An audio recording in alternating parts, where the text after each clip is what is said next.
Welcome to Freethought Matters. I'm Dan Barker. I'm Annie Laurie Gaylor. We're executive directors of the Freedom from Religion Foundation.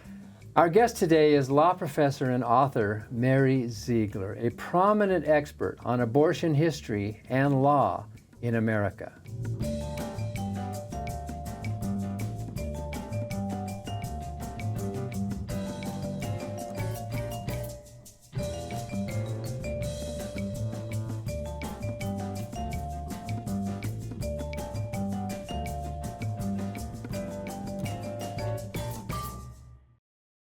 The Freedom from Religion Foundation, which produces Freethought Matters, is the nation's largest association of free thinkers. That's atheists, agnostics, and other non-believers. We invite you to join us in our vital work to keep our secular government free from religious influence. Become a member at FFRF.org or ask for a complimentary copy of our newspaper, Freethought Today. Freedom depends on freethinkers.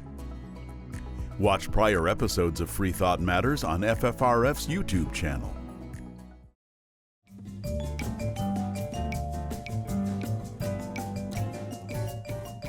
Why is Roe v. Wade such a national obsession? Our guest today, Mary Ziegler, will tell us why. Mary Ziegler is the Martin Luther King Jr. Professor of Law at the University of California, Davis. She's been called the nation's foremost historian of abortion law. She's a contributor to the New York Times, The Atlantic, PBS NewsHour, CNN, and The Washington Post. Professor Ziegler is the author of multiple books on the law, on history and politics of abortion and American conservatism. Most recently, Dollars for Life, the anti-abortion movement and the fall of the Republican establishment in 2022, and Roe, the history of a national obsession, published this year by Yale University Press. You've undoubtedly seen, heard, or read Mary Ziegler's commentary about abortion developments on national news programs and coverage, and you will be able to see Professor Ziegler in person at FFRF's 46th Annual National Convention in Madison, Wisconsin on October 13th and 14th, where she'll be receiving FFRF's Forward Award, reserved for those who are moving society forward. So it's nice to have a sneak preview of you, Professor Ziegler, and meet you ahead of time. Welcome to Freethought Matters. Thanks for having me. So your name and commentary are really everywhere in the news when it comes to abortion developments. How did you end up specializing in abortion rights and the law? Well, the story was actually just really one about curiosity. So when I was a law student, we had been reading in legal history about sort of campaigns for social change and what did and didn't work. And I was waiting because I wanted to know about the aftermath of Roe v. Wade. And we didn't read that book. And I went to my law professor's office hours and asked, and he said there really hasn't been a study of that, right? That wasn't very well understood. And so I think I was always curious about what that history could teach us about what should come next. And I think I've been kind of doing that work ever since. I think I thought there was a need, and also I wanted to know, right? So if no one else was going to give me the answers, I would have to find them myself. And isn't that how the best books are always written? And hopefully, I appreciate the implication that it's good books. So.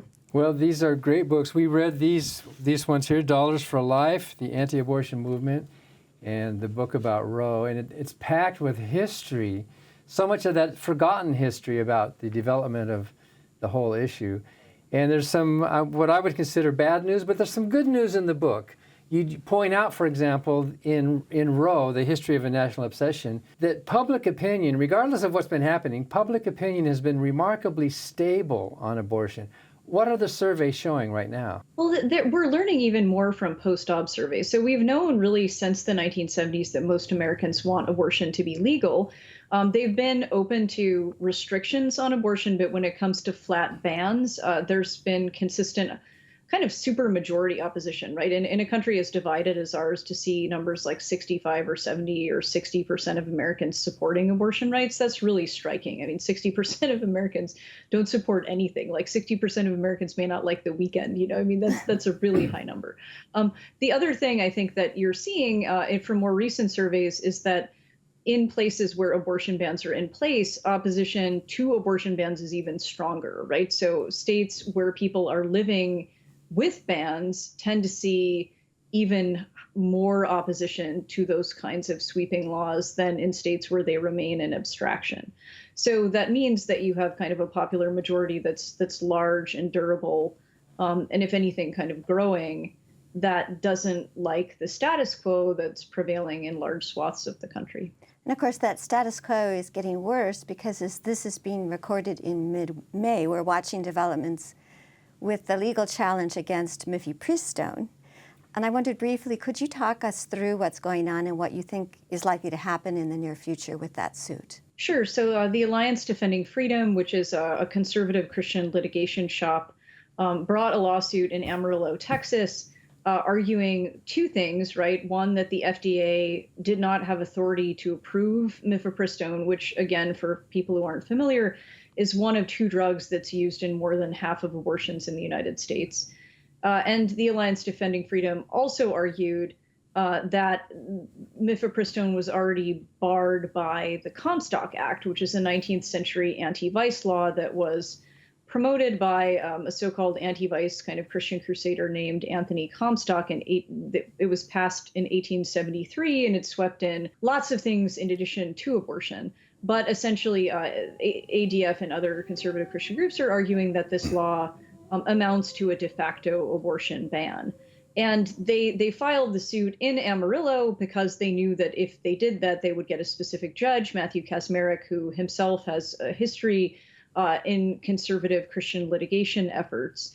And they were right. Kaczmarek agreed with them on all their claims and said that the FDA had never had authority to approve mifepristone, even though this claim was being brought nearly 25 years after mifepristone was approved. In terms of where we are now, the case went all the way up to the U.S. Supreme Court just on an interim basis, right, to figure out what should the status quo look like on the ground as this litigation continues. And the Supreme Court essentially said, we're going to keep things the way they are. Access to mifepristone is going to remain unchanged while this litigation continues.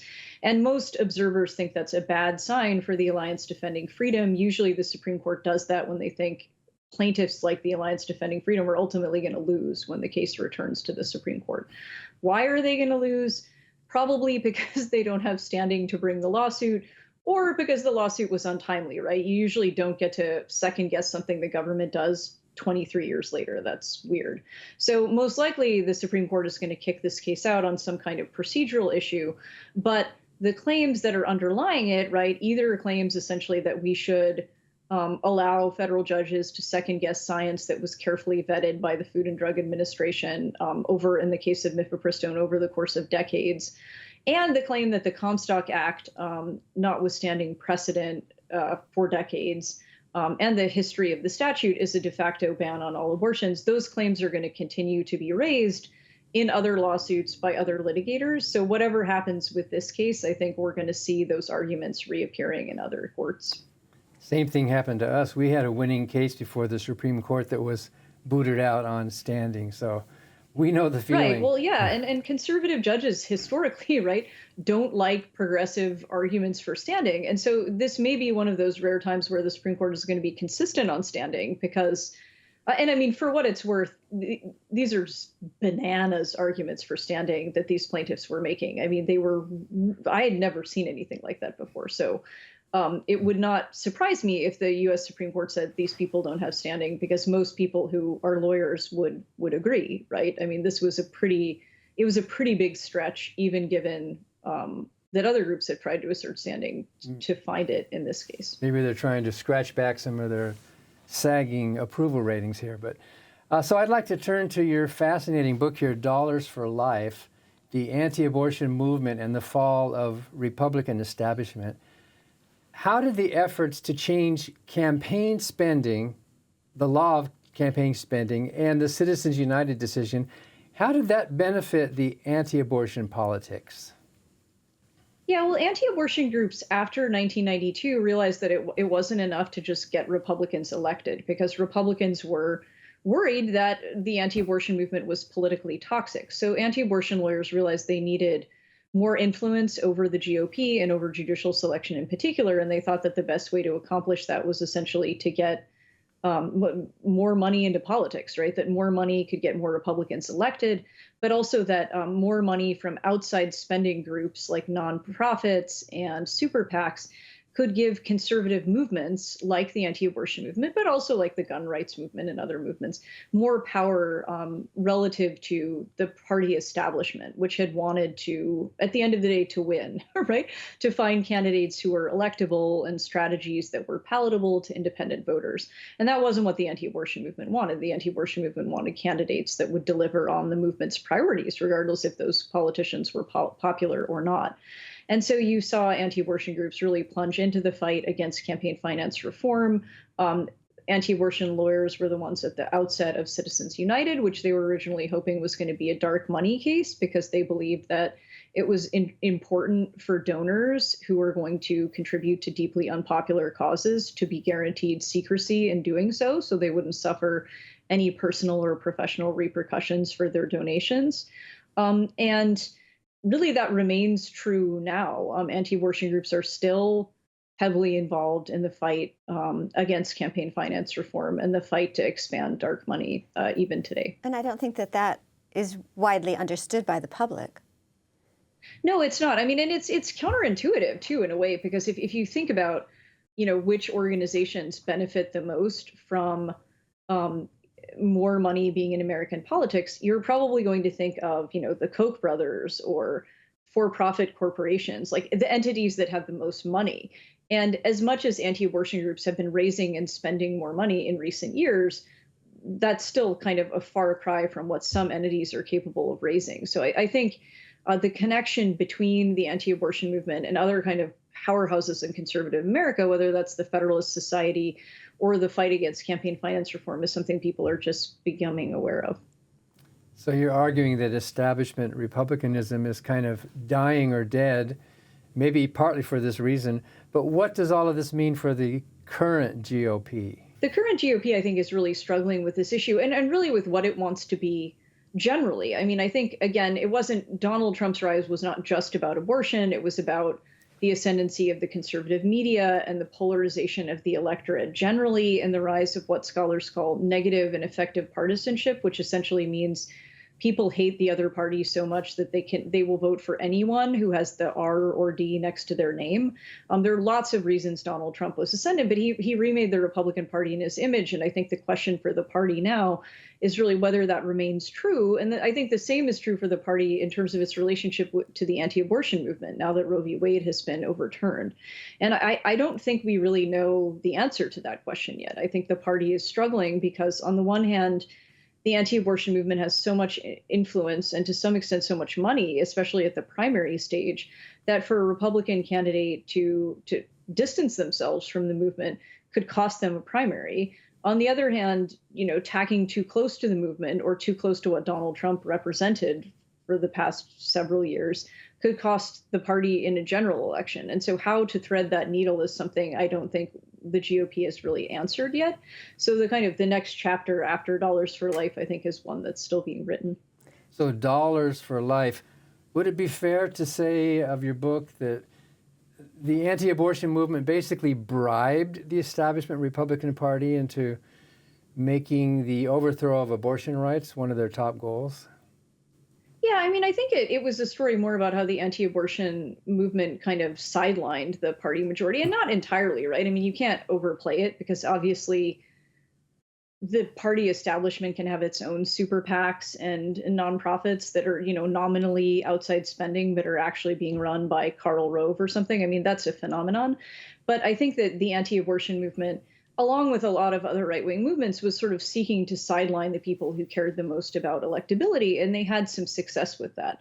So it's not so much that they convinced the people who were in the establishment to embrace their views on abortion. It's more that they replaced the people who were in the establishment with their own people, or people who were comfortable with what they were asking for. So it's kind of more about a transformation of the party establishment than anything else. So anti-abortionists used to argue for democracy, saying that Roe was anti-democratic, and now many, after 2020 and 2022, seem to be arguing against democracy. Why is that? Well, I think that if you look at the very beginning of the anti-abortion movement, so from the 1960s onward, really, the movement saw itself as a movement for fetal personhood. And the origins of that commitment to fetal personhood are complicated, right? For many people, it was a matter of religious faith. For other people, it was a matter of beliefs about gender or the state. But all of them kind of coalesced around the idea that a fetus has constitutional rights. And that's been the movement's rallying cry really since the 60s. And if you understand that, I think you understand that, of course, that can't be about democracy, right? You believe that these are constitutional and human rights that are more important than what most Americans want. And so overturning Roe v. Wade was not going to be the end of the story, because it wasn't going to result in a national criminal ban on abortion or a national decision holding abortion to be unconstitutional. And so that's always been what the anti-abortion movement's been fighting for. If you spend any time in archival records, really any time talking to anyone in the anti-abortion movement, or even any time following them on social media, you know this to be true. You only even really have to look at the Republican Party's national platform, which has endorsed a so-called human life amendment, right, banning all abortions at the constitutional level since the 80s. So I think it's fair to say this was never about democracy. I don't really think people in the anti-abortion movement really disagree with me about that. I mean, I think that's completely out in the open. It's mostly just it's surprising that the Supreme Court was willing to insult our intelligence by saying that, when anyone who's been paying attention knows that not to be true.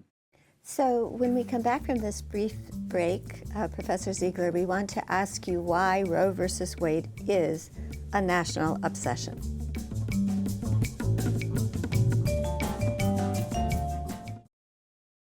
Hi, I'm Ron Reagan, an unabashed atheist.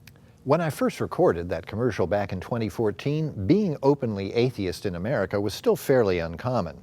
Today, the fastest growing religious group in the country is the non-religious, especially among the young. That progress is heartening, but the religious pushback is fierce and the forces of Christian nationalism are well organized. Our progress won't continue unless we work together so that reason and our secular constitution will prevail. That's why I'm asking you to join the Freedom from Religion Foundation, the nation's largest and most effective association of atheists and agnostics working to keep state and church separate, just like our founders intended. Please join the Freedom from Religion Foundation today. Ron Reagan, lifelong atheist, not afraid of burning in hell. My name is Bill, and I'm an out-of-the-closet apatheist, meaning I don't really care what you believe, and I don't really think that you should care what I believe. I was raised in South Dakota in a strict Catholic family. I was an altar boy. I served Mass a lot of Sundays twice. The priest gave us this little card that said, "In case of accident, please call a priest." I don't really like that idea anymore, since I left the church about 40 years ago. Now, if you find me alongside the road after an accident, please call an ambulance and an EMT.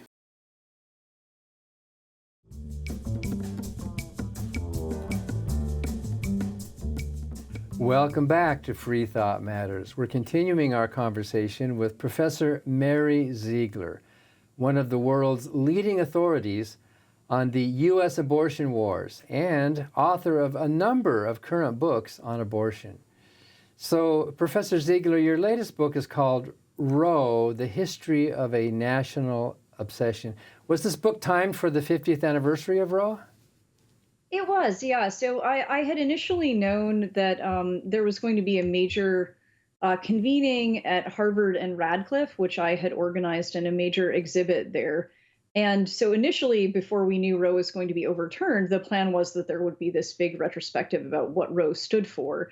And then, of course, it became pretty clear during the oral argument in Dobbs that there would be no, at least Roe, the 1973 decision, by the time the 50th anniversary happened. So that, of course, changed what I was thinking about when writing the book, but it didn't change, I think, the need for the book. Did Harvard hold that event? It did, yeah. It was called The Age of Roe. I think you can still view some of the documents, and it's really powerful kind of images from the history of these struggles. I think you can still view a lot of that online. So you write, no other court decision in American history was as controversial for as long. Why do we care so much about Roe? Well, I think Roe has come to stand for much more than the 1973 decision. And I think we see this all the time, right? So not a week goes by when some organization like PolitiFact doesn't call me and say, Republicans say Democrats support abortion until birth. Is that true? And I say, well, why are they saying that? And the answer is always, well, because they support Roe. And what you see immediately is that when we say Roe, we mean a lot of things beyond the 1973 decision. We might mean equality for women and pregnant people. We might mean freedom from religion. We might mean judicial activism. We might mean sort of the court's role in the judicial system or the democracy, broadly speaking. There are a whole lot, we might mean privacy. There are a whole lot of things people use Roe to stand for. And so I think because of that, it's become kind of like a shorthand for our cultural divides. If you want to know where someone is politically on any number of issues and you ask them about Roe, you will find a lot out. And at the same time, I think Roe has kind of been a cultural obsession for us, because when people talked about Roe, they often talked about it in nuanced ways that clash with this picture of a kind of black and white, very simple debate about abortion. Many people are able to hold complicated ideas about abortion in their minds at the same time. So, for example, the anti-abortion group Americans United for Life put out a poll last year essentially asking people, do you think fetal life has value? And unsurprisingly, this being an Americans United for Life poll, lots of people said yes. And then they asked those same people, does that mean you support bans on abortion? And the number dropped well below 50%. And so that shows you that there are people who are saying, on the one hand, I think fetal life has value. And on the other hand, for me, that doesn't translate into comfort with the anti-abortion movement or with conservative Christian organizations or with criminalizing abortion. So I think Roe, when you dig into how people have talked about Roe and why they care about Roe, you see a lot of nuance in the way ordinary Americans think and feel about abortion.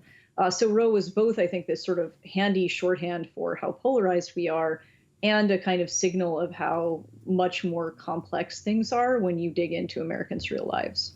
During the nomination hearings, we sometimes hear the phrase litmus test. Has any other issue been used as a litmus test? Sort of. I mean, not in the same way, I think, because the anti-abortion movement was so successful in making control of the Supreme Court a political issue. So I think that has been transformational. I think conversely, though, there are going to be new litmus tests, right? I mean, I think that the Supreme Court would have you believe that now that Roe is gone, the future Supreme Court confirmations are going to just be peaceful affairs that no one pays attention to. And of course, that's not true. I mean, Dobbs may be the new litmus test, right? I mean, Obergefell versus Hodges on same-sex marriage may be the new litmus test. Griswold versus Connecticut on contraception may be the new litmus test. So I think in that way, the Roe being a litmus test was more a symptom of other changes to our democracy and our judiciary, more than it was just a standalone obsession with abortion. Because I think we're going to see pretty soon that our judicial confirmation process has changed forever, with or without Roe being on the books anymore. So your book devotes a chapter to what we would consider FFRF's issue, religious liberty and equal treatment. Why is Roe an issue of religious freedom? Well, Roe is an issue of religious freedom in part because, of course, as states ban abortion, they're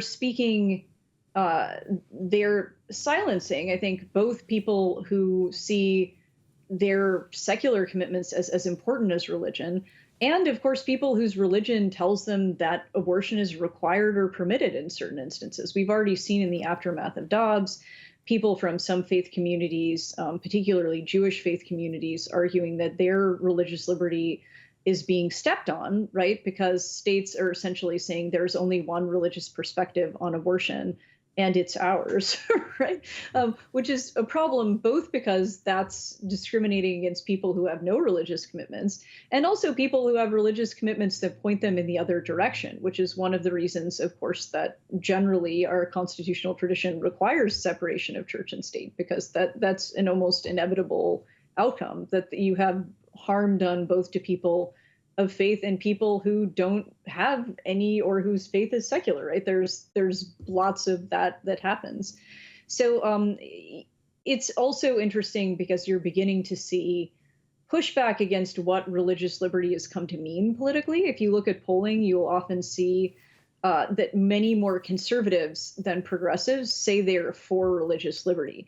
And that's really weird, right? When you stop and think about, like, why is that? And it's because religious liberty has been framed in a way as something that only helps certain religious groups, like conservative Christians, as opposed to helping people, again, who have different faith commitments, or people who have no faith commitments at all, like people who want protection from religion rather than protection for their religion. And you're beginning, I think, now in the post-Dobbs era, in court and outside of it, to see pushback against that in a way that I don't think you did before the court overruled Roe. Well, so you're seeing the privileging of religion. If you're religious, somehow you have more rights than everybody else, including the right to dictate whether someone else can have a baby or not. Yeah, I mean, it's interesting because you're seeing both, if you have religion, if you're religious, you have more rights than everybody else.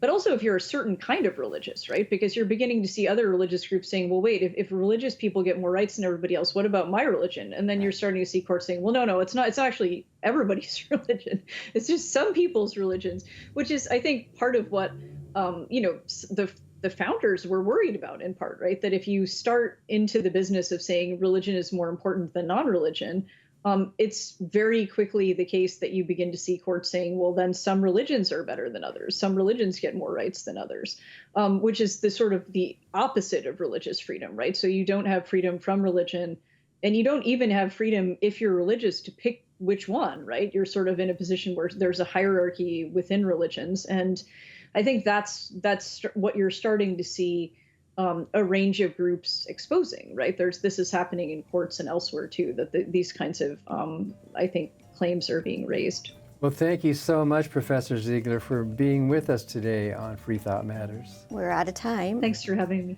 Thank you. And thank you for watching Freethought Matters. Because free thought matters.